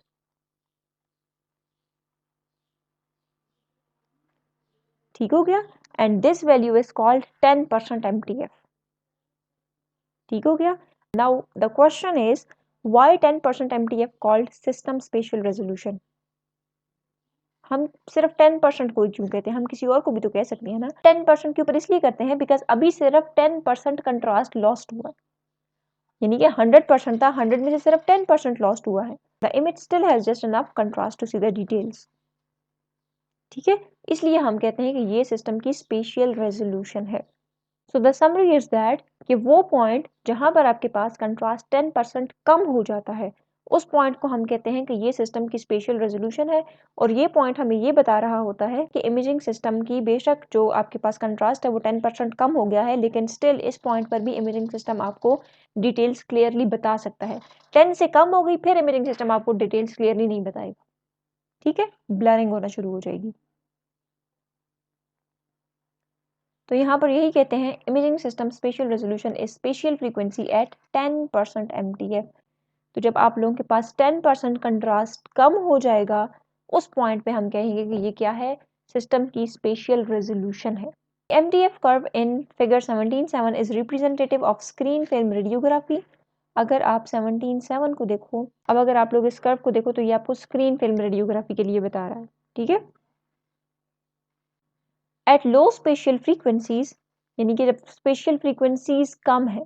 अब स्पेशियल फ्रीक्वेंसी कम का क्या मतलब है कि उसके अंदर लाइन पेयर्स कम है। जब लाइन पेयर्स कम है तो इसका मतलब है कि चीज बड़ी है, आप उसको क्लियरली देख सकते हो, चीज के अंदर स्पेसिंग ज्यादा है, ठीक हो गया। Good reproduction is noted on the image, तो जाहिर सी बात है उसकी इमेज भी अच्छी बनेगी, आसानी से आप उसकी इमेजिंग कर सकते हो। However, as the spatial frequency increases, spatial frequency मतलब नंबर ऑफ लाइन पेयर्स, या फिर आप कह लो कि लाइंस के दरमियान स्पेसिंग जो है वो कम होती जा रही है, लाइन पेयर्स बढ़ते जा रहे हैं, ठीक है। जब आपके पास स्पेशियल फ्रीक्वेंसी बढ़ रही है तो इसका मतलब है लाइन पेयर्स बढ़ रहे हैं, उनके दरमियान स्पेसिंग कम होती जा रही है। जब स्पेसिंग कम होती जा रही है इसका मतलब है कि ऑब्जेक्ट छोटा होता जा रहा है। अब जब ऑब्जेक्ट छोटा होता जा रहा है तो छोटी सी छोटी डिटेल की इमेजिंग लेना आपके लिए मुश्किल होता है, ठीक है। Reproduction of the object on the image gets worse. This MTF curve shows a limiting spatial resolution of approximately 8 line pairs per millimeter। तो ये आपको जो MTF कर्व है ये 8 लाइन पेयर्स पर मिलीमीटर की स्पेशल रेजोल्यूशन दे रहा है। देखो ये आपके पास क्या है, लाइन पेयर पर मिलीमीटर, यानी कि जब आपके पास लो फ्रीक्वेंसीज होती हैं तो लो फ्रीक्वेंसी के ऊपर MTF क्या है, ज्यादा है। अब जैसे जैसे फ्रीक्वेंसीज बढ़ती जा रही हैं यानी कि लाइन पेयर्स बढ़ते जा रहे हैं, MTF क्या होता जा रहा है, कम होता जा रहा है। अब MTF क्यों कम होता जा रहा है, देखो अब ये हमारे पास स्क्रीन फिल्म रेडियोग्राफी के लिए है, ठीक है। अब स्क्रीन फिल्म रेडियोग्राफी के अंदर बेसिकली हमारे पास क्या होता है, हमारे पास 2 इंटेंसिफाइंग स्क्रीन्स यूज हो रही होती हैं, स्क्रीन के दोनों साइड पर इंटेंसिफाइंग स्क्रीन्स पड़ी हुई होती हैं।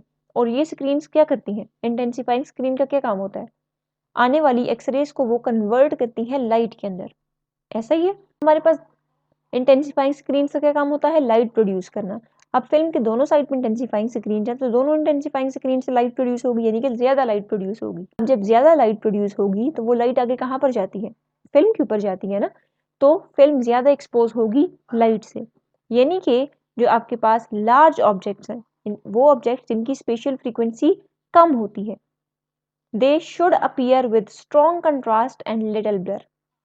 जाहिर सी बात है लाइन पेयर्स कम है उसमें तो आप इजीली डिफरेंशिएट कर सकते हो, यानी कि आप इनको इजीली गिन सकते हो, इसको ऐसे समझ लो, ठीक है। लाइन पेयर्स कम तो आप इजीली गिन सकते हो उनको, लाइन पेयर ज्यादा है तो आप मुश्किल से उनको गिन सकते हो। इसीलिए इमेजिंग, इसी तरह इमेजिंग सिस्टम भी हमारे पास जिनकी स्पेशल फ्रीक्वेंसी कम होती है, मीन्स के जिनके अंदर लाइन पेयर्स कम होते हैं, उनकी इमेजिंग इजीली कर लेता है।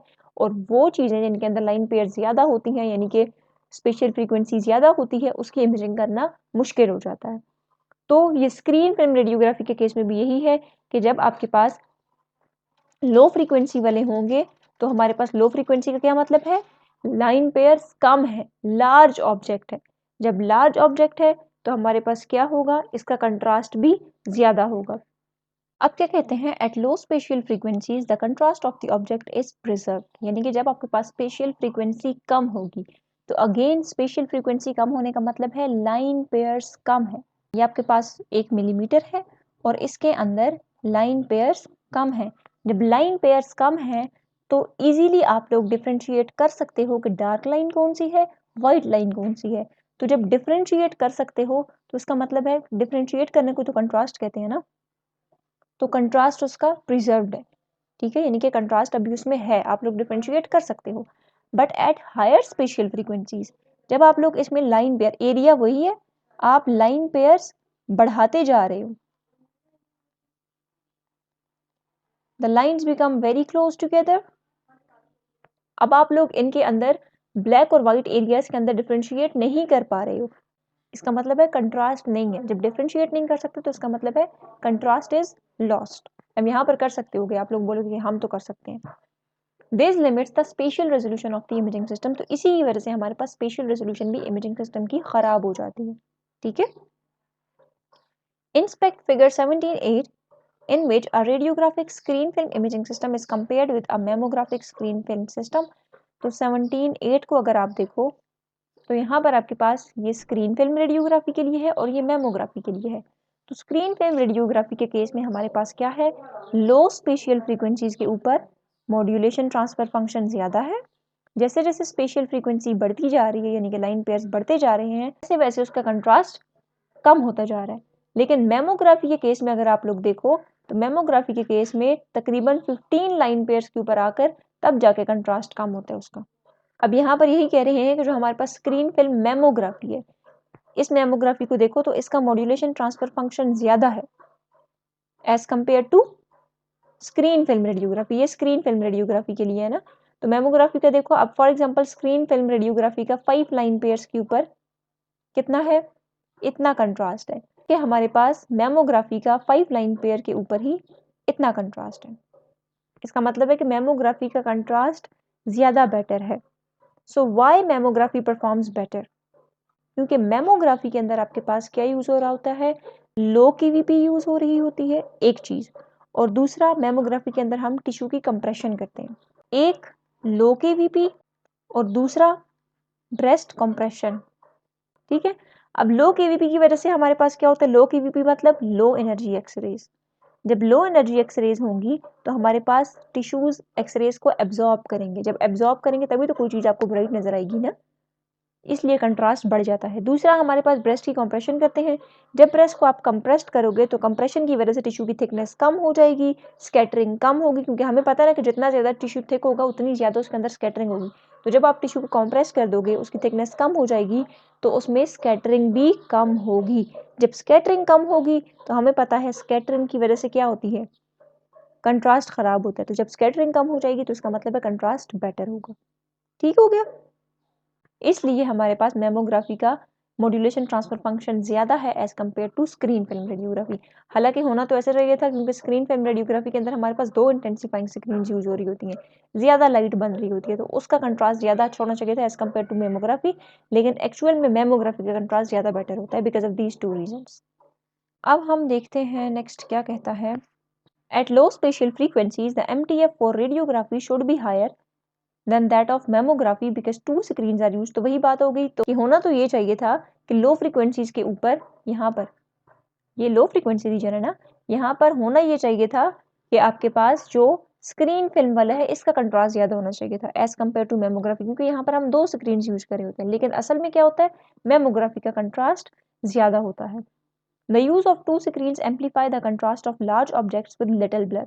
तो आपके पास जब आप लोग 2 स्क्रीन यूज करते हो तो इसकी वजह से कंट्रास्ट एनहांस होता है, लेकिन किसका, लार्ज ऑब्जेक्ट्स का, और ब्लरिंग भी कम होती है। However this is not the case, लेकिन ऐसा होता नहीं है। क्यों नहीं होता, because of the low KVP and tissue compression used for mammography. क्योंकि मैमोग्राफी के अंदर हम जब केवीपी यूज करते हैं कम और जब टिश्यू की कंप्रेशन करते हैं तो इसका कंट्रास्ट मजीद बढ़ जाता है। ठीक हो गया। With increasing spatial frequency image blur worsens in radiography. जब आप लोग रेडियोग्राफी के अंदर क्या करोगे, स्पेशियल फ्रीक्वेंसी को बढ़ाओगे। स्पेशियल फ्रीक्वेंसी बढ़ाओगे तो इसका मतलब है लाइन पेयर्स बढ़ते जा रहे हैं। जब लाइन पेयर्स बढ़ते जा रहे हैं मतलब स्पेसिंग कम होती जा रही है, objects are harder to image. ठीक है, तो हमारे पास दोनों मैमोग्राफी है या फिर रेडियोग्राफी है, इन दोनों के अंदर ही हमारे पास क्या होता है, जब आप लोग स्पेशियल फ्रीक्वेंसी को बढ़ाओगे तो इमेज ब्लर होगी। ठीक है, image blur worsens in mammography, mammography के अंदर भी ब्लर होती है but not as quickly as in radiography. लेकिन रेडियोग्राफी के अंदर ये ज्यादा क्विकली होती है एज कम्पेयर टू मैमोग्राफी। क्यों, क्योंकि रेडियोग्राफी के अंदर हमारे पास 2 इंटेंसिफाइंग स्क्रीन होती हैं, ज्यादा लाइट बनेगी, जब ज्यादा लाइट बनेगी तो लाइट स्प्रेड भी होगी, वहां पर ब्लरिंग होगी। ठीक है, लेकिन मैमोग्राफी के अंदर हमारे पास क्यों ब्लर स्लोली होता है, क्योंकि वहां पर एक तो स्क्रीन एक होती है, स्क्रीन एक है तो इसका मतलब है कि वहां पर कम लाइट स्प्रेड होगी। ठीक है, और दूसरा हम लो केवीपी भी यूज कर रहे होते हैं, हम ब्रेस्ट की कंप्रेशन भी कर रहे होते हैं, उसकी वजह से स्कैटरिंग नहीं होती, उसकी वजह से भी आपके पास ब्लर नहीं होता है मैमोग्राफी के अंदर। ठीक है, the use of a single screen in mammography allows better visualization of smaller objects. तो वही बात हो गई, the single screen and smaller focal spot result in better spatial resolution with mammography. तो अब वो कहते हैं कि मैमोग्राफी की जो स्पेशियल रेजोल्यूशन बेहतर है वो किस वजह से है, क्योंकि वहां पर एक तो स्क्रीन सिंगल यूज हो रही होती है और दूसरा जो हमारे पास फोकल स्पॉट है वो स्मॉलर होता है। तो जितना स्मॉलर फोकल स्पॉट होगा उतनी आपके पास बीम नैरो होगा, जब बीम नैरो होगा तो हमारे पास क्या होगा, स्पेशियल रेजोल्यूशन बेटर होगी, स्प्रेडिंग नहीं होगी, पेनम्ब्रा नहीं होगा। ठीक है। Figure 17.9 shows two photographic representations of MTF curve of figure 17.8 to give a better sense of how a change in MTF affects image rendition. अच्छा, अब अगर हम जाते हैं फिगर, अच्छा अब यहाँ पर देखो, ऊपर वाले पैराग्राफ्स को छोड़ दो, ये आपके पास एक स्क्रीन फिल्म रेडियोग्राफी का है और यहाँ पर आपके पास मेमोग्राफी का है। ठीक है, तो यहाँ पर देखो इमेज ब्लर ज़्यादा है, कंट्रास्ट भी इतना बेटर नहीं है, लेकिन इस केस में आपके पास कंट्रास्ट भी बेटर है, स्कैटरिंग भी बहुत कम हुई है, ब्लरिंग भी नहीं हुई। तो ये बता रहे हैं ऊपर जितने भी कहानियाँ लिखी हुई हैं। ठीक है, MTF curve that represents digital radiography. अब ऊपर वाला जो था वो हमारे पास स्क्रीन फिल्म रेडियोग्राफी के लिए था। ठीक है, जिसमें लो फ्रीक्वेंसी के ऊपर बढ़ रही थी, जिसमें लो फ्रीक्वेंसी के ऊपर हमारे पास MTF ज़्यादा थी। अब यहाँ पर देखो ये डिजिटल के लिए है। अब अगर आप इस कर्व को देखो तो जो आपके पास स्क्रीन फिल्म मेमोग्राफी है उसके अंदर क्या हो रहा है, ये कर्व आपके पास कंटिन्यूसली आ रहा है और 0 तक पहुंच रहा है। ठीक है, लेकिन डिजिटल रेडियोग्राफी में क्या हो रहा है, the curve does not slowly go to the 0, ये क्या कर रहा है, इट सडनली स्टॉप्स, यहाँ पर रुक गया है एट अ सर्टेन पॉइंट।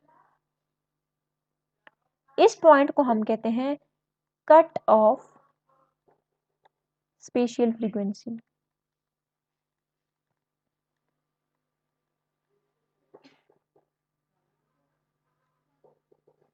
ठीक है, ये कट ऑफ स्पेशियल फ्रीक्वेंसी क्या है कि इस एक फ्रीक्वेंसी के ऊपर, यानी कि एक खास फ्रीक्वेंसी के ऊपर ये क्या हो गया है, कट ऑफ हो गया, आगे कंटिन्यूसली नहीं नीचे जा रहा। ठीक है, now why does this cut off happen. Digital systems जो हैं वो हमारे पास किससे मिलकर बने हुए होते हैं, पिक्सल से मिलकर बने हुए होते हैं। हमें पता है पिक्सल क्या है, it is the smallest unit in digital image, यानी कि इमेज आपके पास बहुत सारे टाइनी पिक्सल से मिलकर बनी हुई है और इन पिक्सल्स को आप लोगों ने रोज में और कॉलम्स में अरेंज किया हुआ है। सो अगर कोई ऑब्जेक्ट एक पिक्सल से छोटा है, फॉर एग्जाम्पल मैं यहाँ पर एक मैट्रिक्स ड्रॉ करती हूँ जिसके अंदर मैं ये कॉलम्स ड्रॉ कर रही हूँ एंड ये हमारे पास रोज हैं, तो ये जो एक बॉक्स है, सपोज दिस इज 1 पिक्सल। अब ये पिक्सल आपके पास अपने साइज जितनी डिटेल ही आपको देगा। अगर कोई डिटेल या अगर कोई स्ट्रक्चर इसके साइज से कम होगा तो उसकी डिटेल आपको ये पिक्सल नहीं देगा। ठीक हो गया। जिस तरह आप लोगों ने एंड्रॉयड और आईफोन के अंदर ये चीज़ नोट की होगी कि जो लो क्वालिटी के एंड्रॉयड्स होते हैं, अगर आप उनमें पिक्चर लो और उस पिक्चर को जूम करते जाओ तो जब आप लोग बहुत ज़्यादा जूम करोगे तो आपको वहाँ पर इमेज के अंदर इस तरह ग्रेन्स नज़र आएंगे, ग्रेन की अपीयरेंस हो जाएगी। जबकि आईफोन की इमेज को आप जितना भी जूम कर लो वो इवन नज़र आती है, स्मूथ नज़र आती है। क्यों? क्योंकि उसके अंदर पिक्सल्स ज़्यादा होते हैं और पिक्सल्स का जो साइज है वो स्मॉल होता है। ठीक है, तो इसी तरह आपके पास जितना पिक्सल छोटा होगा वो उतनी छोटी सी छोटी डिटेल को कैप्चर कर लेगा। जब पिक्सल्स बड़े होंगे तो आपके पास वो अपने साइज जितनी डिटेल को ही कैप्चर करेंगे। Is that clear? So smaller pixels होंगे तो रेजोल्यूशन बेटर होगी, लार्जर पिक्सल्स होंगे तो रेजोल्यूशन कम होगी। तो ये जो हमारे पास कट ऑफ फ्रीक्वेंसी है ये क्या रिप्रेजेंट कर रही है, it represents the maximum possible resolution of the digital system. कि कोई भी डिजिटल सिस्टम है वो कितनी मैक्सिमम आपको रेजोल्यूशन देगा वो कौन बताता है आपको, कट ऑफ स्पेशियल फ्रीक्वेंसी बताती है। They have a distinctive feature of a cut off spatial frequency. तो अब ये MCQs आ सकता है कि cut off spatial frequency digital radiography में होती है या स्क्रीन फिल्म रेडियोग्राफी में होती है। सो याद रखना है ये हमारे पास डिजिटल रेडियोग्राफी के अंदर होती है। No digital radiography imaging system can resolve an object smaller than the pixel size. तो पिक्सल साइज जितना है उतनी डिटेल ही आपको देगा, अगर पिक्सल साइज से छोटी डिटेल कोई है तो वो आपको नहीं बताएगा। ठीक है, अब यहाँ पे आगे उन्होंने न्यूमेरिकल के जरिए समझाया है कि figure 1710 indicates a cut off spatial frequency of 4 line pairs per millimetre for digital radiography, what is the pixel size. ठीक है, तो अब उसने जो स्पेशियल फ्रीक्वेंसी कट ऑफ हुई थी वो कितने पे हुई थी, 4 लाइन पेयर्स पर मिलीमीटर पे हुई थी, तो आप पिक्सल साइज बताओ। ठीक है, तो 4 लाइन पेयर्स पर मिलीमीटर का क्या मतलब है, 4 लाइन पेयर्स है, इसका मतलब है 4 ब्लैक लाइन्स 4 लाइट लाइन्स, तो टोटल आपके पास कितनी लाइन्स हो गई, 8 लाइन्स हो गई, यानी कि 8 ऑब्जेक्ट्स हैं पर मिलीमीटर। अब हम 8 ऑब्जेक्ट्स को 8 पिक्सेल्स पर मिलीमीटर क्यों करें, पर कहा ना कि 4 लाइन पेयर है मतलब 8 लाइन है, तो हर लाइन को एटलीस्ट 1 पिक्सल तो रिप्रेजेंट करेगा ही करेगा, ठीक है। तो करेक्ट डिस्प्ले के लिए हमें 8 पिक्सेल्स पर मिलीमीटर चाहिए, यानी कि अगर 8 ऑब्जेक्ट्स पर मिलीमीटर है तो हमें 8 पिक्सेल्स ही चाहिए, क्योंकि हमने कहा ना पिक्सल अपने साइज से स्मॉल डिटेल को कैप्चर नहीं कर सकता। अगर आपके पास 8 ऑब्जेक्ट्स हैं पर मिलीमीटर तो आपको 8 ही पिक्सेल्स भी चाहिए पर मिलीमीटर, यानी कि 1 मिलीमीटर के अंदर, फॉर एग्जांपल आपके पास ये 1 मिलीमीटर है और इसके अंदर आपके पास 8 पिक्सेल्स हैं, 1 2 3 4 5 6 7 8, ये आपके पास 8 पिक्सेल्स हैं। 1 मिलीमीटर के अंदर आपके पास 8 पिक्सेल्स हैं, तो 1 पिक्सल का साइज कितना होगा? ऑब्वियस सी बात है, आप 1 मिलीमीटर है ना, तो उसको 8 पे डिवाइड कर दो, तो आपके पास आएगा 0.125 मिलीमीटर, मतलब कि ये पूरा 1 मिलीमीटर था ना और इसके अंदर 8 पिक्सेल्स थे, तो 8 ये 1 पिक्सल का साइज कितना है? 0.125 मिलीमीटर, ठीक हो गया। तो इसलिए हम कहते हैं therefore pixel size is 1/8 millimeter which is equal to 0.125 millimeter या फिर 125 माइक्रोमीटर। अब माइक्रो यहाँ पर कैसे आया? इस पॉइंट को अगर आप यहाँ पे राउंड ऑफ करके लाओ तो 125 इंटू 10 पावर ये क्या हो जाएगा? -3, और मिली भी आपके पास क्या होता है? 10 पावर -3, और ये मीटर 10 पावर -3 और -3 125 इंटू 10 पावर -6, और ये वाला मीटर 7 ऐसे ही। -6 किसके बराबर होता है? माइक्रो के बराबर होता है, ठीक हो गया।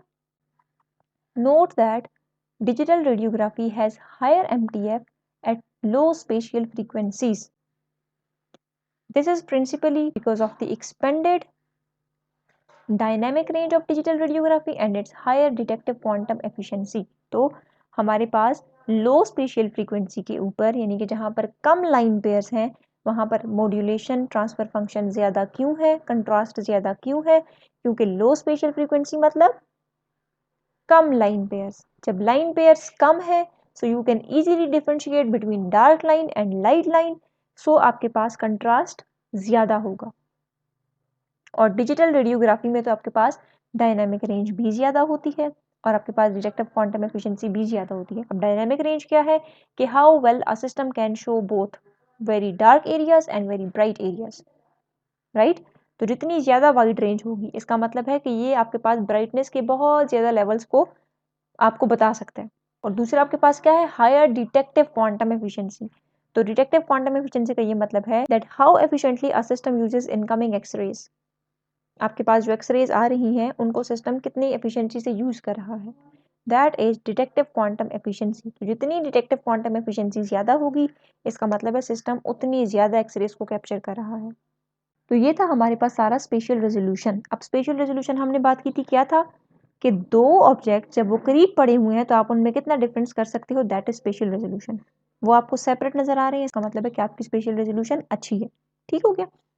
देन हमने बात की थी कि spatial resolution is a function of spatial frequency, और स्पेशियल फ्रीक्वेंसी क्या है? How many line pairs are present in 1 millimeter, that is spatial frequency, ठीक हो गया। जितने ज्यादा लाइन पेयर्स आपके पास होंगे उतनी ज्यादा स्पेशियल फ्रीक्वेंसी होगी, और लाइन पेयर ज्यादा है तो इसका मतलब है लाइन पेयर पर मिलीमीटर हम कहते हैं ना, यानी कि पर मिलीमीटर के अंदर लाइन पेयर ज्यादा है। तो जितने ज्यादा लाइन पेयर्स होंगे आपके पास ऑब्जेक्ट उतना ही छोटा नजर आएगा, क्योंकि स्पेस उसके दरमियान कम होती जाएगी, ठीक हो गया। So it is difficult to image. तो इसका मॉड्यूलेशन ट्रांसफर फंक्शन क्या होगा? कम होगा, यानी कि इसका कंट्रास्ट कम हो जाएगा। फिर इसके बाद हमने मॉड्यूलेशन ट्रांसफर फंक्शन पढ़ा था। मॉड्यूलेशन ट्रांसफर फंक्शन आपको क्या बताता था? कि आपके पास जो ऑब्जेक्ट्स हैं, अगर कोई ऑब्जेक्ट है उसके अंदर डेंसिटी सेम है, वो इवन नज़र आ रहा है, वो लार्ज है, उसके अंदर लाइन पेयर्स कम है, तो उसका कंट्रास्ट ज़्यादा होगा, यानी कि उसको आप लोग ईजिली देख सकते हो सिंपल वर्ड्स में। और अगर वो ऑब्जेक्ट जिसके अंदर आपके पास लाइन पेयर ज़्यादा है, स्पेसिंग कम है, तो आपके पास जितने ज़्यादा लाइन पेयर्स वो ऑब्जेक्ट उतना छोटा होता जा रहा है। और अगर आपके पास ऑब्जेक्ट छोटा होता जा रहा है और उस ऑब्जेक्ट के अंदर चेंजेस भी आ रही हैं, जिस तरह हम लोगों ने शर्ट्स के ऊपर देखा था, ठीक है, तो जब चेंजेस आ रही हैं तो हर एक चेंज को डिटेक्ट करना होता है, कैप्चर करना होता है। तो उन चेंजेस को कैप्चर करना मुश्किल हो जाएगा। जब मुश्किल हो जाएगा इसका मतलब है हम डिफ्रेंशिएट नहीं कर पा रहे। जब डिफ्रेंशिएट नहीं कर पा रहे सो इट मीन्स उसका कंट्रास्ट कम है, MTF कम है। ठीक हो गया। So this is all about spatial resolution. Next हम करेंगे कंट्रास्ट रेजोल्यूशन।